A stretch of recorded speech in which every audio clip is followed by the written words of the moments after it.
لو حضرتك هتفضل مصر على رايك وتفضل تعبي في 10 منتجات، هتفضل تعاني طول الوقت من نفس المشاكل، انك مش عارف توصل لافضل سعر للمنتج بتاعك. تكلفه التغليف غاليه جدا عليك، عاليه جدا، مش قادر توفر تغليف كويس للمنتجات بتاعتك، تمام؟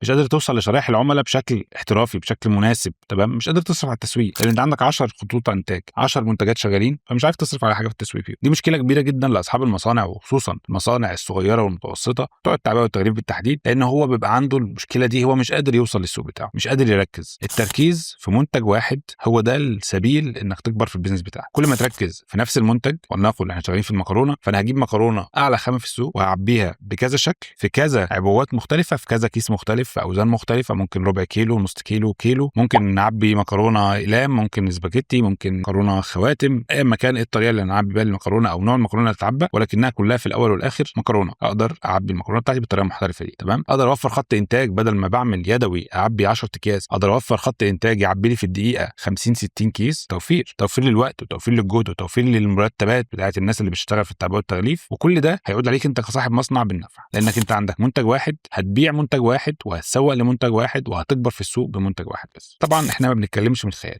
عندك منتج مثلا زي شاي ليبتون، هل حضرتك متخيل ان ليبتون مش عارفين يشتغلوا في كل انواع المشروبات؟ مش متخيل كده؟ قادرين طبعا يشتغلوا، بس ليه هم مركزين في ده بس؟ ليه مركزين في شاي ليبتون بس؟ لان هو كده متخصص في منتجه، قدر يطلع منتجه باحجام مختلفه وباشكال مختلفه، في جوده المنتج محافظ على جوده منتج ممتازه جدا، محافظ على طرق مختلفه للتعبئه والتغليف، بيوفر نفس المنتج بتاعه بنكهات مختلفه. فبالطريقه دي قدرت ليبتون انها تستهدف كل طبقات المجتمع، من اقل واحد في العالم لاعلى واحد في العالم بيشربوا شاي، وكله من ليبتون. فخلينا متفقين ان دخولك لسوق زي سوق الشاي وليبتون موجود بيكون صعب جدا، تمام؟ ولكن بندخل فيه مش مشكله، ولكن بيكون صعب جدا لان الشركه دي متخصصه في المنتج ده ومسيطره على السوق في المنتج ده، انت عمرك ما تقدر تنافس، تمام؟ فبالطريقه دي قدروا ان هم يوصلوا لطبقات كتيره جدا من المجتمع والعملاء بتوعهم، يزودوا شريحه المبيعات بتاعتهم، يحسن الجوده في الانتاج والتصنيع والتغليف بتاعه، ان هو شغال على منتج واحد ومركز فيه. فده السبيل ان حضرتك تقدر تتوسع في السوق بشكل محترم، انك تركز في منتجك، تطلعه باحجام مختلفه، باشكال مختلفه، تصرف عليه في التسويق والاعلانات والدعايه عشان تقدر تبيعه في كل الطرق وكل الوسائل دي. احنا بنتكلم على جروب رواد الصناعه عن مشاكل حقيقيه بتواجه اصحاب المصانع. لو حضرتك من اصحاب المصانع ومهتم تدخل في الجروب، ابعت لي رساله او اعمل لي كومنت هنا وهبعت لك اللينك بتاع الجروب.